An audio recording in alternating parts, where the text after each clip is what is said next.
You got to get uncomfortable with yourself. You can't be comfortable and get to a level that you want to go and expect to get what you want if you stay at one level. It just doesn't work like that. Most people are comfortable with themselves. They like what they are. They like who they are. You don't necessarily have to like where you are. You should love yourself, no doubt. And you should appreciate where you may be right now. But there's a certain point in time where you just got to go a little bit further. You are breathing, you are alive, and you got work to do. Now, ladies and gentlemen, you need to understand something about work. Work ain't supposed to be easy. Work is work. Life is life. How you go about doing things that's going to make you better depends on you. Now, you're sitting around waiting for someone to save you. Get over yourself. No one can save you. Save yourself from excuses. Save yourself from giving yourself less credit of your greatness. Do you realize that when you were born for greatness? And even if you have a problem, even if there's some things that are happening in your life right now, greatness belongs to you. But to be great, you got to do great things. To be great, you got to be passionate. You got to be driven. You got to be hungry. And you got to conduct your business. Ladies and gentlemen, get it done. Focus on your purpose and keep it moving. Don't just listen. Don't just listen. Do. I'm not just talking. So you know, I'm not just talking. I'm doing. And I don't want you to just listen. Put this information to work. Make today count. Every day. Go forward. Get aggressive and attack, whether it's on the battlefield or on the beat or in the factory or on the farm or on the construction site or on the website, in the garage or in the firehouse. Don't hesitate. Step forward and get after it.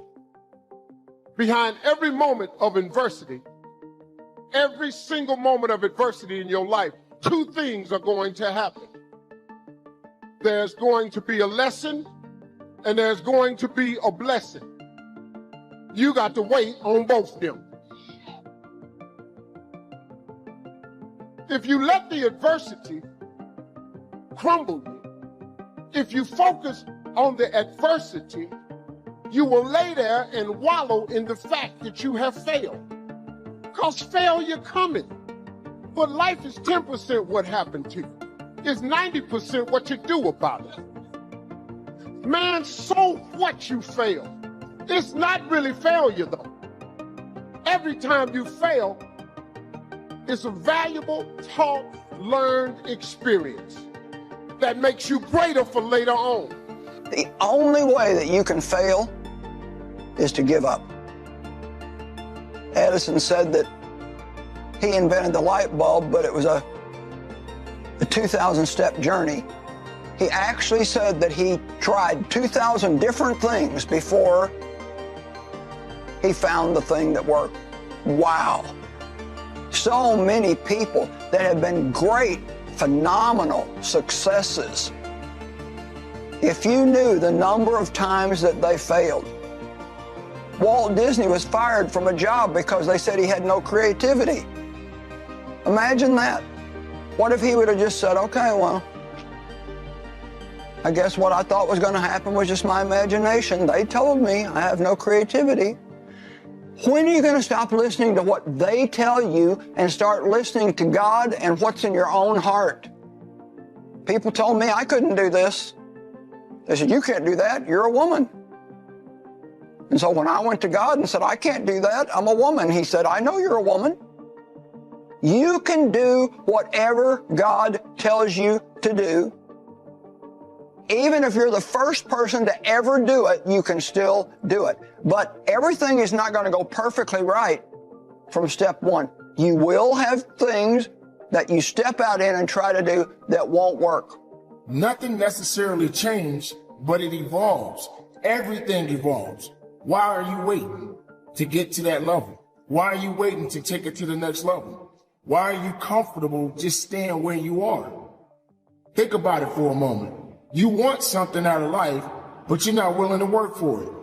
You want to get to a certain level in life, but you ain't willing to go get it and go out there and go do what you got to do to get to where you want to be. Ladies and gentlemen, it's not something that is going to happen overnight. You got to put your work in so you can get something out of it. And if you're not willing to get that, you're never going to get anything anyway. It doesn't necessarily have to be fitness related. It's everything that we do in life. Our goal is to go up, not down. We want to continue to excel. You don't want to get yourself in a position where you're regressing, but you want to go into a position where you're progressing. So get outside of yourself. Get uncomfortable with yourself and find out more about who you really are and what you're made of, and then you'll go to the level you need to be and then go beyond that level. I don't believe in goals. Just like I tell people often, I don't necessarily put myself in a position where I have a specific goal. Yes, there is a target that you want to hit. But what's next? What's the next level? How far are you going to go past that? Once you've accomplished something, you don't just stay there. You get outside of that and go to the next level and then go to the next one. You keep pushing yourself until they put you in the ground. Until they put you in that ground and put those rose petals on your box, you got to keep on moving. You got to keep on moving with a purpose. So keep it moving, ladies and gentlemen. I love you from the bottom of my heart. Keep it moving, be productive, be powerful, and from the bottom of my heart, conduct your business. There has to be a stubbornness. I'm committed to this marriage. Leaving is not an option. I'm committed to my children. No matter what they do or don't do, I'm going to be there for them. I'm committed to being my best at this job. You don't let people talk you out of it. You don't slack off because it's not fair. You're lonely. You're not making progress. You have a made-up mind. When you stay committed, God will make things happen that you couldn't make happen. Suddenly, things will turn around. Suddenly, your marriage will improve. Suddenly, your business will take off. Many of you have passed this test. You've been committed. You've been doing the right thing. Be encouraged. You are close to your double portion. You are close to a breakthrough, close to meeting the right person, close to your new level. It's also, ladies and gentlemen, necessary that you be creative when you're working on your ideas, that you understand the importance of changing up, of readjusting your strategies. Many times we can have a great idea, but if you're not advancing it in the right way and things don't happen, you become discouraged and think the idea doesn't work. No, that's not true. It's necessary that we become creative. It's me. I've got to make it happen. It's not over until I win.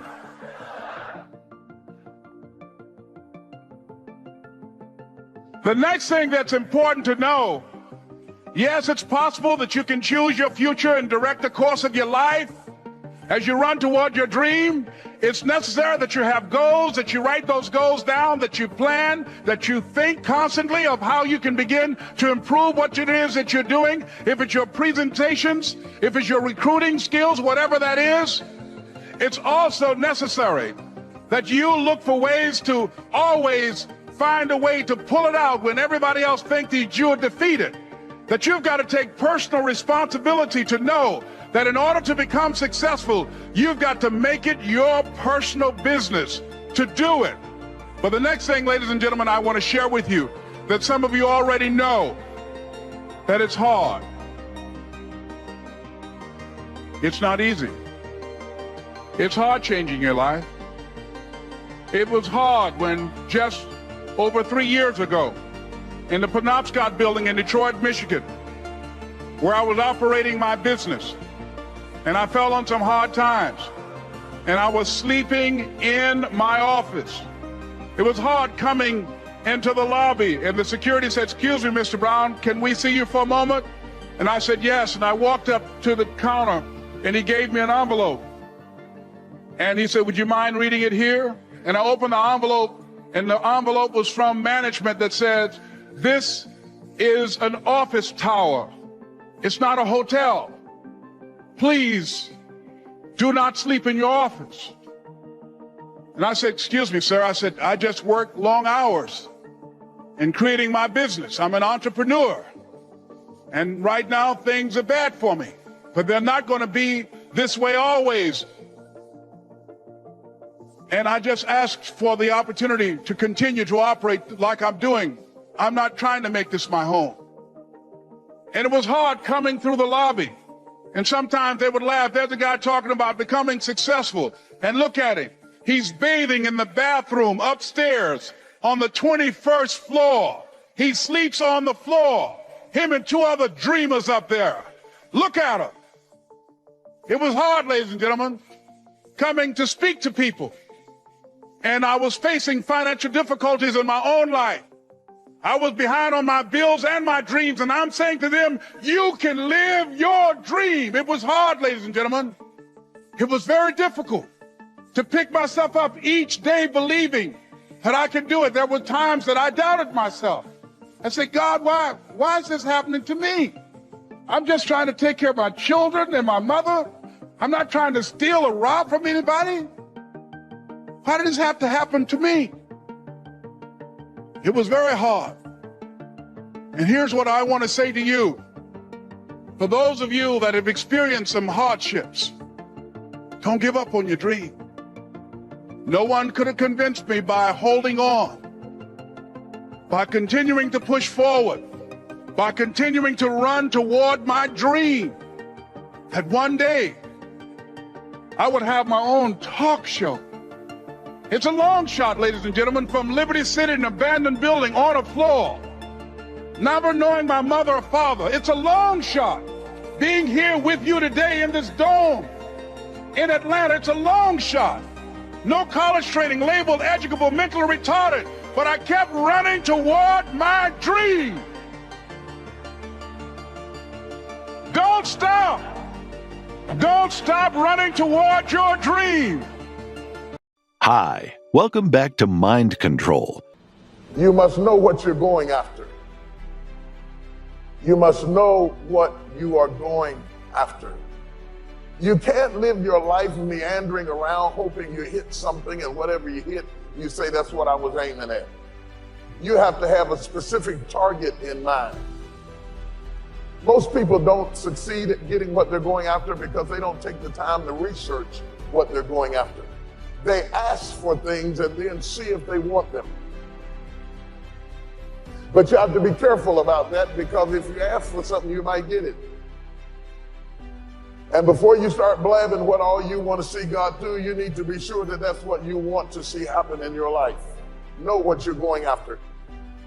Now you say amen to that, but there's very few people who live by that principle. Most people want everything they see somebody else with. They buy clothes that don't look good on them. They wear hairstyles that don't look good on them. They buy houses they can't afford because they're trying to keep up with somebody else.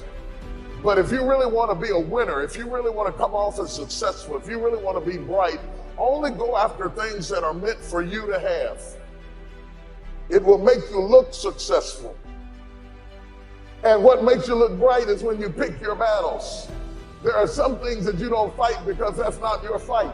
You don't get into that thing. You don't pick those battles. You don't covet what you see somebody else fight down because they're anointed to fight that. They can do that. You might not be gifted to fight that area, and you don't want to covet somebody else's battle or covet somebody else's success.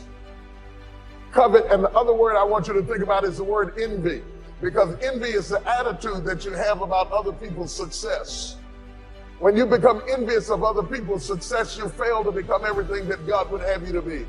And the quickest way to stop being envious of other people's success is to know that God has something for you, that everything in your life is preparing you for that thing, that there are in your life defining moments. This is a critical issue. There are in your life defining moments. Moments that if you handle properly, they are pivotal points that change your life for a lifetime.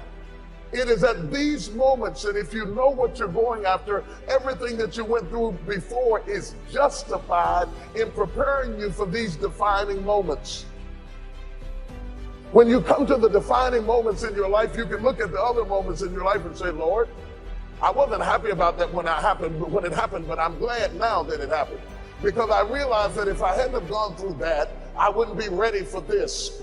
Everything you took me through before was preparing me for this moment, and now I'm ready to go after what God has promised me and receive it at all costs.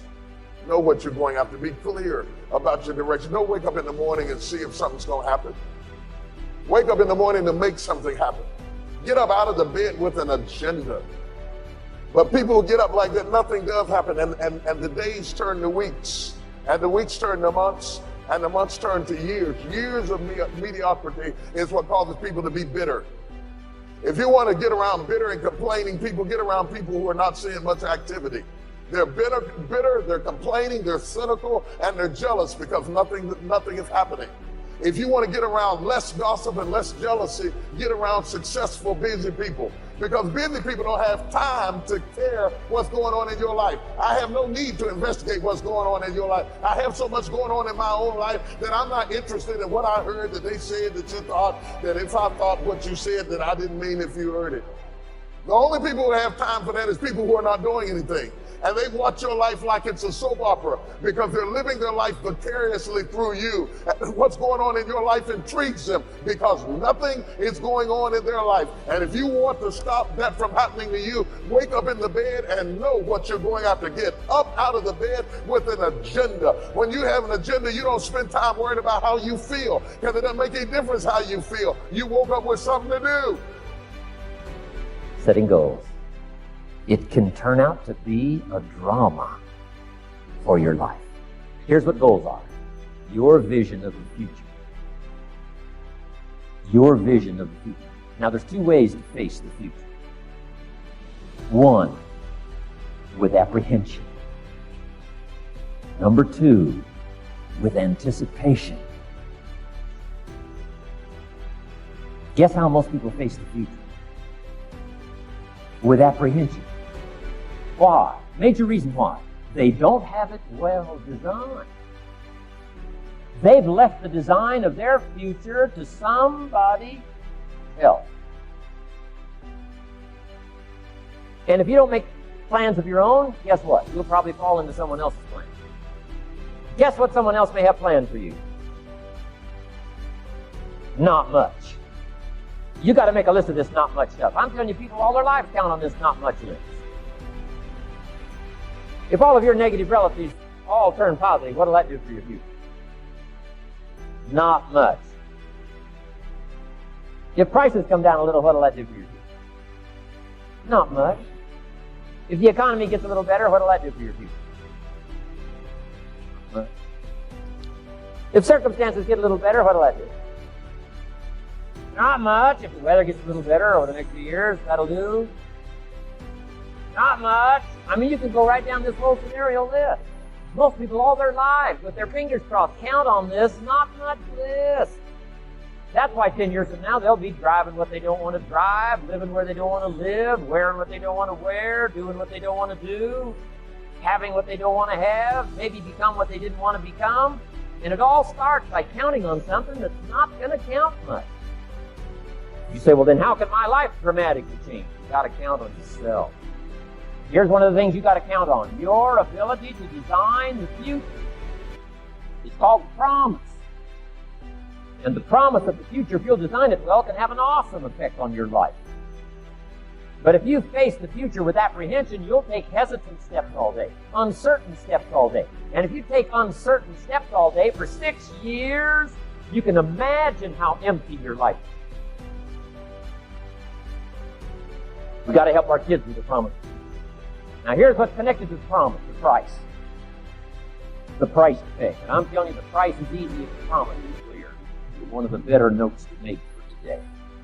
Price is easy if the promise is clear and powerful. But the price seems almost too much to pay, too much to get over, too much to accomplish if the promise isn't clear, if the promise isn't powerful. I'm telling you, kids will pay the discipline if they can see the promise. One of our biggest challenges as parents in the 90s is to help our kids see the promise of the future. That's why I'm teaching financial independence, how to become wealthy and powerful and sophisticated and healthy and unique. All of the stuff kids would hope to go for. It's all possible. This is America. That's the promise of the future. The price, a few simple disciplines practiced every day, and I'm telling you, the kids will pay the price of the simple disciplines if they can see the promise of the future. But if they can't see, they don't want to pay. And the same is true of all of us. We will pay the most extraordinary discipline if we can see the promise of the future. I'll setting go. So I'm asking you to get a handle on the future. I'm asking you not to leave it to anyone else. Don't leave it to the company. The company's got their own goals. I'm asking you to set your own goals, your personal goals. Income goals, and financial goals, and health goals, and spiritual goals. And where do you want to go, and what do you want to do, and what do you want to see, and what do you want to be? That's it. Promise of the future. Design your own future. Within your hands, your capacity. Here's how simple now goal setting. It's not mysterious. You don't have to anchor, you don't have to focus, you don't have to visualize. None of that. Here's how simple goal setting is. Changed my life. Decide what you want and write it down. I mean, that's how profound this stuff is. Decide what you want and write it down. Make a list. Where do you want to go? What do you want to do? What do you want to see? What do you want to be? What do you want to have? What do you want to share? What projects would you like to support? What would you like to be known for? What skills would you like to learn? Some extraordinary things you'd like to do, ordinary things you'd like to do, right? Silly little things you'd like to do, very important things you'd like to do. Decide on all that stuff and write it down, write it down, write it down. That's how simple this stuff is. And it's your own private list. If it's really private, on your list, put some stuff in code where nobody can understand it if this list fell into unfriendly hands. And simple things, whatever. Foolish things, doesn't matter. It's your list. I had a little revenge on my first list. Budget finance, who used to harass me. I got 2 or 3 payments behind. This one guy called incessantly. Said, we're going to come get your car, drag it rear end up down the street in front of your neighbors. Put me down something fierce. When I met Shof, got my life straightened out, one of the first things on one of my lists is budget finance. And when I finally got the money, I needed a little drama in my life. Finally got the money to pay them off. I put it in small bills in a big brief.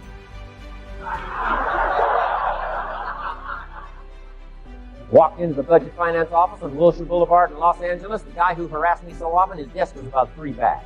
I opened the door, walked in, right up to his desk, stood right in front of me, never said a word. He said, well, what are you doing here? Didn't say a word. I opened up this briefcase, dumped this pile of money all over it. Yes. I said, count it. It's all there. I'll never be back. Turned around, walked out, slammed the door. Now that might not be noble, but you've got to try it at least one time. Pay off with a little drama.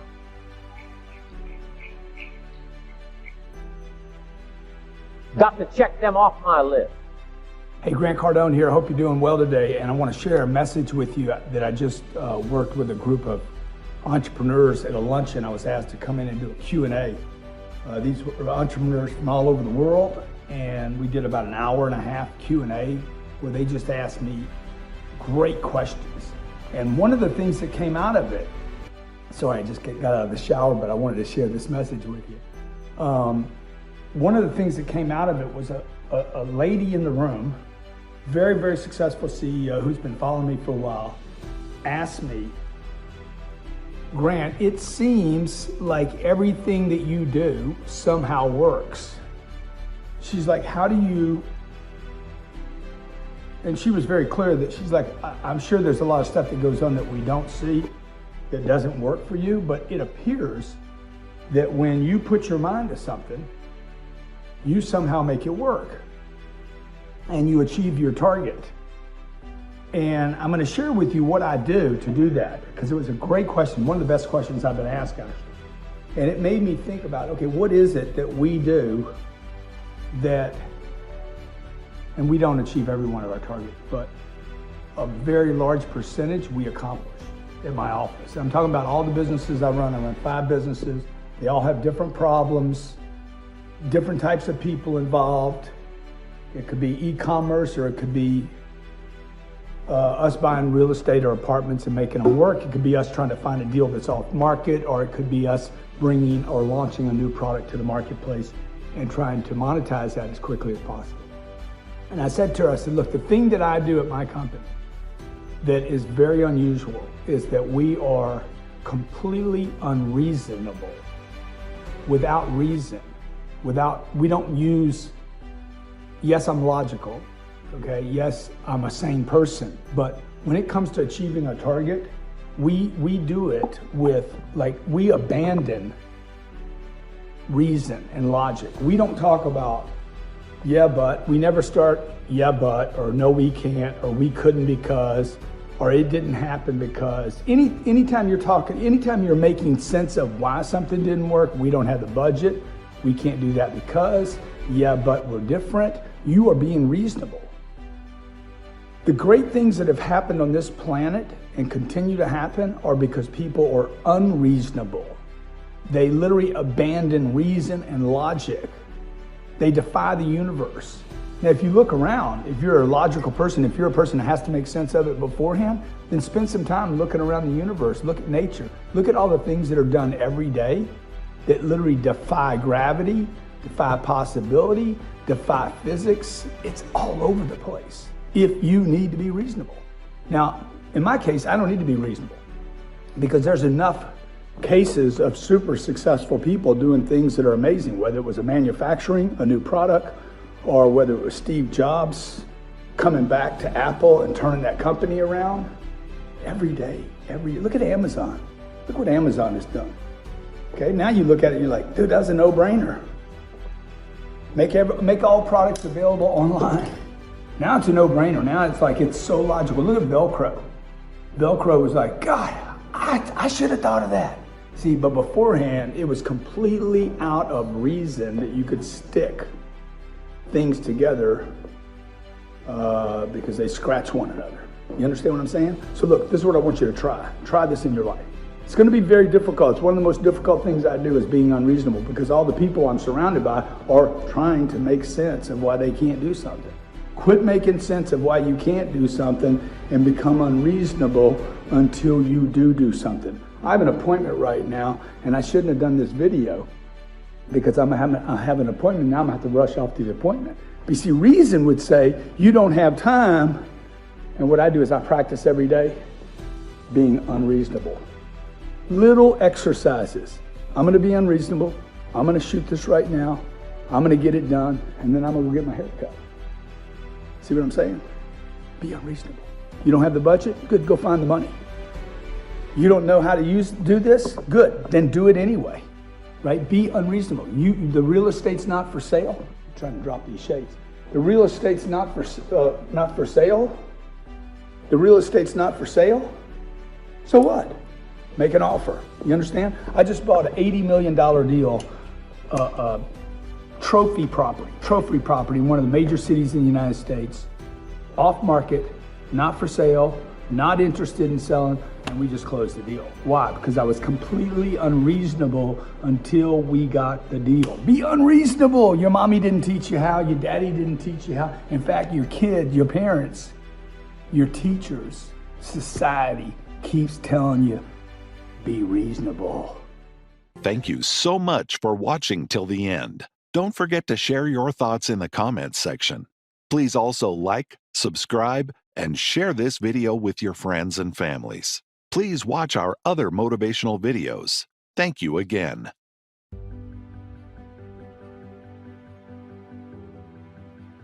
There are many battles that we all face in life.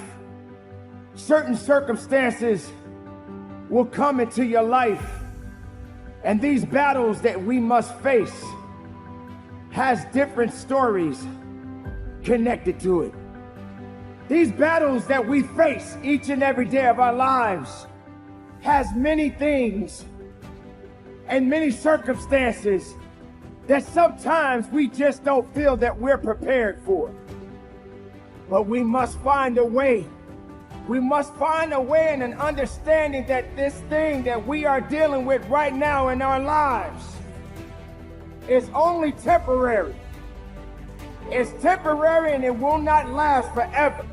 You must realize that you must grow enough tenacity within yourself to press on. We are all going to face many battles in our lives. And some of these battles we will not always win, but we must have the winning attitude. Regardless if we fall down, regardless if the struggle is so hard, regardless if we get pushed back a few steps, we must continue to press on. We must disconnect ourselves and stop being prisoners to the sadness, to the weakness, to the fear, to the doubt. We must become strong. We must become something unique. We must put on that suit of armor and prepare ourselves for battle. Yes, every battle cannot be won, but the winning attitude to not give up is more than enough to carry on. The places that you will go in your life, the places that you have been in your life, you have seen things that others do not understand. You have been through things that others will never be able to go through on their own. And this is what makes you special. This is what makes you unique. And this is what makes you stand out. But you are not out. You are not out of the fight. You must continue to press on, and fight with everything you have. These days and times have been so challenging. So many people have given up. So many people have given up so much of themselves. They have disconnected themselves from the reality that they are unique, that they are special, that they are blessed with this life. Life is beautiful, and you must be able to hold on to it for as long as you can, because it will not last forever. If you're holding on to stress, disconnect it. If you're holding on to fear, disconnect it. If you're holding on to sorrows, if you're holding on to weakness, disconnect it. That relationship that you are in right now may not be working out, but that doesn't mean that you can't get out and resonate yourself. Get your mind and your body in the right place. Work on you. Don't ever give up. I don't care how dark it seems for you. Don't ever give up. Don't ever stop believing. And I know sometimes that's difficult because it seems like, man, it ain't going right at all. I was reading a book T.D. Jakes has out. It's called Hope for Every Moment. It's like one of those, you seen those daily thought books. It's inspirational thoughts for every day of the year is what it is. My daughters actually gave it to me for my birthday because they've seen me change as a person over the years. I'm not guessing this, they've actually written it to me.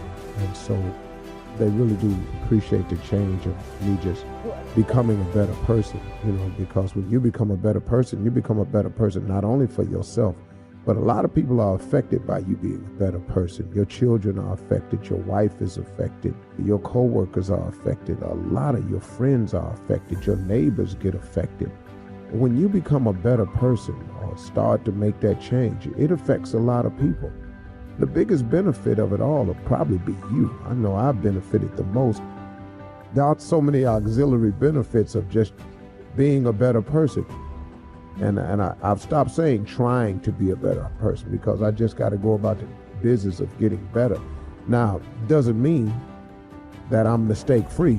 That's not what that is. And it doesn't mean I don't still need encouragement and I won't fall and make a lot more mistakes, because I will. But I find, man, in these books that they give me, I find so many inspirational things. And this morning when I decided to say to everybody, don't ever give up, because I know how difficult it can be, because I do understand, man, that we will all face moments and challenges in our life that's going to require us to just hold on. I wanted to encourage everybody. In this book I read, it says, well, it didn't say it, but I'm paraphrasing it now. If you ever felt like you can't find him nowhere, I mean, you ever been in a hole so dark and a situation so bad, you just felt like, man, I just can't find him nowhere, or I can't find him where I thought he was. I've actually felt that before. And I was thinking, man, well, okay, Steve, well, maybe a lot of people have been feeling that way. Maybe you ought to share your experience with them. And that's what I'm doing today. You know, maybe you've told yourself that the storm gonna be over soon. See, this is the one that I used to do. I used to say, man, the storm gonna be over soon. And then the sun came out and then it just left. Okay, hold on. Then the sun came out and then it just left. And then the rains just keep coming. Sometimes, man, you just go, wow. And it almost feels like God done missed his appointment. Okay. See, this is why I used to really get in trouble. I used to think, man, okay, is he not listening to me? Does he not hear me? Because I'm not only calling, I'm actually crying. I'm crying out. And I want this to be fixed now. You know, I used to think, okay, man, I've been praying about this. I've been going through this. Okay, I done said I give. I done already said I get the message. I've done said I get the point. Man, I was wrong. Do I have to keep getting beat like this? Ain't I paid enough for my wrong decision? I used to just think like that. I figured he'd have moved on it by now. But what I want y'all to remember is that, and this is what I read in this book. In the book it said that God doesn't synchronize his clock by your little mortal watch. God don't synchronize his clock by your little watch you got on your wrist. God is in control of this whole thing. He does not move in a timely basis according to what you got to have. Now, he gonna fix it for you. He gonna get it together for you, but it's in his time, because he doing a whole lot of shaping and moving. And what I had to learn about when I was praying for stuff was, it ain't just me that's affected. Remember at the top where I said when you become a better person, it affects everybody? Well, guess what? When God answers a prayer, it affects everybody. See, everybody got to learn lessons along the way. And maybe he got you going through a little bit more than what it looks like they going through, because he never puts more on you than you can bear. And so he puts you in a situation that you can handle. So what you got to do is, since God don't synchronize his clock by your little mortal watch, he got a set time that he gonna bless you. The key for you is to hold on. That's the key for you, is to hold on. I'm going to be talking to you about the power of agreement. And if I'm talking to you about the power of agreement, I got to talk about this power couple. For you see, Abraham and Sarah were a power couple. Yeah, they were a power couple before people called people a power couple. They're the only couple that's mentioned here in the hallmark of faith, right up against each other. Talks about what he did, talks about what she did. Through faith also, Sarah herself received strength to conceive seed and was delivered of a child when she was past age, because she judged him faithful who had promised. Isn't it funny, it didn't give Abraham the credit for the birth of the child, it gave it to Sarah, but it gave Abraham credit for the journey. It gave Sarah credit for the birth. But there had to be an agreement between them. They could not walk together, say they agree. They had to reach a level of agreement. Now let's go back and understand some things. God has designed faith to be at its maximum capacity when we come into agreement. Where we're in agreement one with another. That doesn't mean that everybody has to agree. That doesn't mean the neighbors across the street have to agree. But there has to be an agreement concerning what God has promised you, and hopefully somebody that can touch and agree with you. The Bible said, if any two of you agree as touching anything on earth, it shall be done. Coming into agreement. Not just two people coming into agreement with each other. That's nice. But two people coming into agreement with God that's better. If the two people come into agreement with each other, that could be anything. That could be a murder, that could be homicide, that could be witchcraft, that could be anything. But if the two come in agreement with God, a threefold cord is not easily broken. So what you want to do is find somebody that can come in agreement with you, believing God for the things that he has promised you. Not looking for somebody to agree with you, because that's what's wrong with the world now. We only talk to people that we agree with. We only watch the news that we agree with. We're only friends with people who think like us, vote like us, dress like us, act like us. There is no fruition when there's sameness. There is no fruition when there's sameness. You need to have differences and come into agreement in order to give birth. If Abraham had come into agreement with Steve, there wouldn't be Isaac. If Sarah had come into agreement with Hannah, there wouldn't be Isaac, because there's sameness. There has to be differences in order for there to be fruitfulness. The reason our country is not any more fruitful than it is that we're always hanging out with the same people who have the same ideas, sharing the same thoughts, and we're looking to have fruit. You cannot have fruit that way. You can have unison, you can have agreement, but you can't give birth. Agreement is when two different things come together into agreement that they bring forth fruit. The differences complement each other. Oh, y'all don't hear what I'm saying. Hi, welcome back to Mind Control, where we inspire and motivate you. Hope you enjoy the video. No matter how hard it is, how difficult it is, how tough your life seems to be right now, you can go anywhere you want in life, anywhere. The number one rule in creating success is to show up, to merely just show up. In fact, it's been said that 90% of all success that people encounter is about showing up. Just show up, folks. And I know when it's tough, when it's crazy, when you don't have any money, when maybe you have health problems or family problems or partner problems, or you're not finding that right person in your life, it all seems like, when's it gonna break? Is it gonna break? Is there a way out? Am I gonna get a better job ever? You know, I've been in all these situations. I lost my first 5 jobs I was fired from. I'm here in Miami today. This is where I live. I live in this building right here. Just show up, folks. You ever known someone that got lucky a lot? You know what they did? They showed up. You can't get lucky if you don't show up. So suit up and show up. All highly successful people know that they have to show up. And that's what they do. They just keep showing up. What does showing up mean? Hey, it means simply getting out of bed in the morning. You know, sometimes when you don't want to get out of bed, you just get up and get out of bed. Nothing comes to someone that sleeps except a little rest and a few nightmares. Get out of bed in the morning. Put your clothes on. Take a shower first. Put your clothes on. The environment that I lived in, I was losing it. I was not doing well. I was using drugs. I had terrible friends. I had terrible advice. My dad had died, so I didn't have anybody to kind of mentor me and show me the way. Look, and my life kept getting worse and worse and worse. You're like, I just don't have it in me to make calls today. Okay, well, sooner or later you're gonna have to confront that you gotta make calls, or you gotta go talk to that girl, or whatever the deal is. You gotta go talk to your boss, or you gotta become more valuable to yourself and the environment around you. And the only way to become more valuable before you make that call, before you go talk to that girl, before you go talk to your boss, before you do the thing that maybe you don't know you wanna do or need to do, start helping somebody else.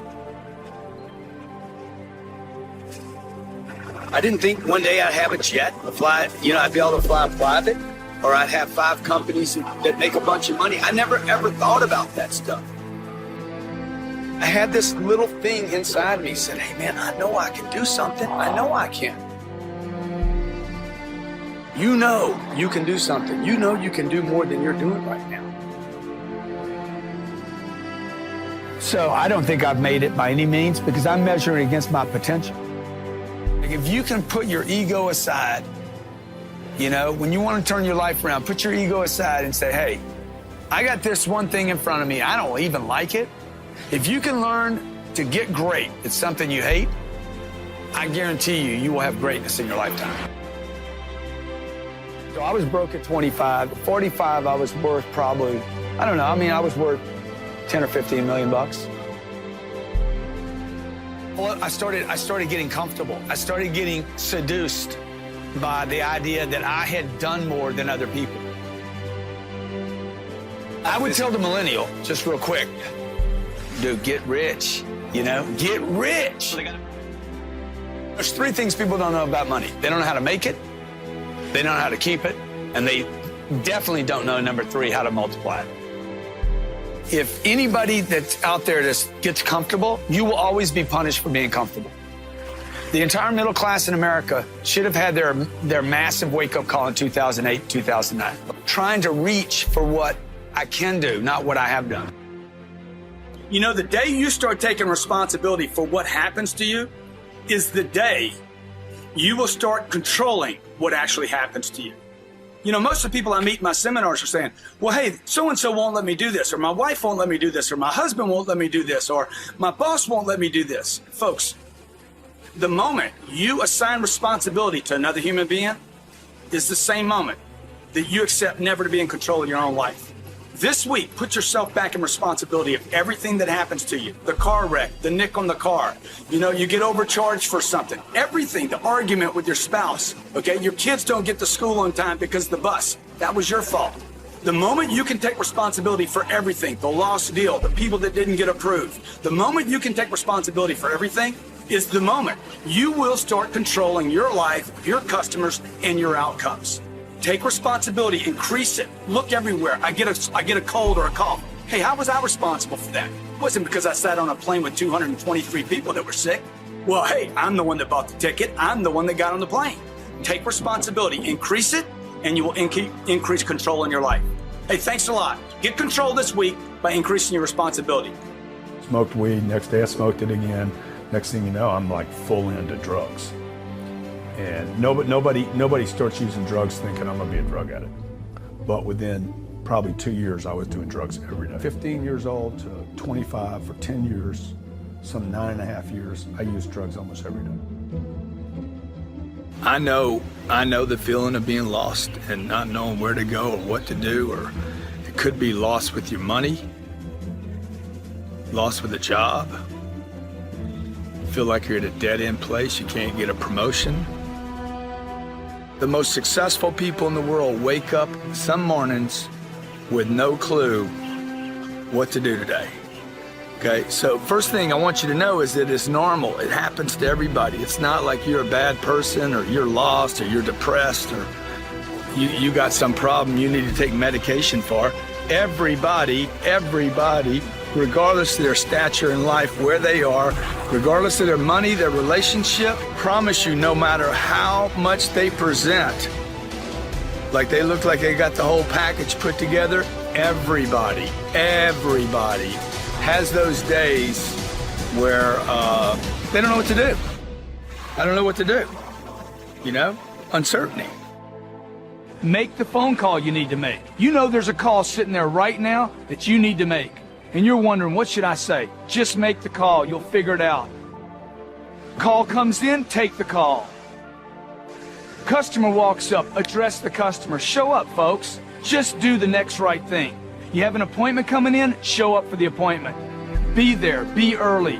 There's a girl you want to call, pick up the phone and call her right now. There's a guy you want to call, pick up the phone and call him and find out what's going on with it. You want to go surfing? Get a surfboard. I don't know how to surf, Grant. You don't need to know how to surf. Get the board first. Hit the ocean, you'll figure it out. My vitamin is the future, right? So I live on a future. Well, my dad died when I was 10. Yeah. So, like, I'm thinking, man, life is short here. My brother dies 10 years later. I talked to him the night before. Sunday night I talked to him. Monday morning he was dead. The time is now. Be in a hurry. And also, dude, if you punch on anything long enough, you could actually change things. Like, my life is about punching. I'm a puncher. Like, I punch a lot, I punch hard. But mostly I punch persistently, kind of like life did to me. Like I've learned to punch back. There was no like everybody. What's your drug of choice? Dude, like any drug, anything that would change my attitude. You know, the guy I am today was always there. You could not kill him with drugs. I grew up in a little town in Lake Charles, Louisiana, where it's freezing today. There's ice on the road. It's raining. I grew up in a little small town, and I always had ideas that I would be somebody. The first 25 years of my life, it wasn't looking like that because I was getting worse, not better. I never dreamed of living in Miami. I didn't even know where Miami was. I didn't think I'd live in a condo on the 33rd floor with views, 360 degrees wrapped around building. When I sold cars right here. 25 years old, 26, 27. I do it in the rain. I do it in the sunshine. I do it when it was cold. I do it when it was wet. Every day, I'd show up here an hour and a half early every day. I'd stay till midnight. And I was here at 7 o'clock in the morning, had a 25-minute drive. I'm here till 11, 12 o'clock at night. Everybody's going but me. I'm in there looking, hunting, sniffing, figuring it out, on the phone, pounding. This is where I started my career. Don't overanalyze anything. You're going to feel better if you start doing something. Helping people always helps. Always. Helping other people always makes people feel better. Don't overanalyze it. Show up in the direction, some direction that starts to become survival and better for you. And 3, go help somebody, dog. Go help somebody. Okay, we got on the plane, flew over there. Yeah, it was work, okay? Raised over $1 million for charities. I came home and I felt better about myself, right? So if I could do that, if I can do that a series, okay? Maybe you're not gonna raise $1 million today. You're probably not. I'm not gonna raise $1 million today. I'm gonna do a bunch of little stuff today now. Now I gotta go back to doing little stuff, okay? I gotta go doing the little stuff of taking phone calls, helping people, looking for somebody on the streets to help. But first thing I gotta do is I gotta show up. No matter what, man, no matter what. No matter what, dude, show up. Even if your eyes are bleeding, show up. I've been doing that for 34 years now. Show up even when I don't want to, okay? And then what I try to do is I try to help one person. And what happened over the period of 34 years, I did that every day. I'm not depressed anymore, at least not for long periods of time. I don't use any kind of medication, don't use any kind of drugs, don't smoke weed, don't drink, excessively drink. I might have a drink once in a while. And got a beautiful wife, 2 beautiful kids, and for the most part, my life is freaking wonderful. All I did was this. I don't overanalyze. Never do I label myself a loser, quitter. I'm hard on myself. I never label myself OCD, ACD, ADD, OCDD, whatever, a depressant, alcoholic, a drug addict. No, I don't. This is what I do. I do things, okay? I show up, move in the direction. I don't overanalyze, move in the direction that I think could be more pro-survival than staying in one place. And number 3, help somebody.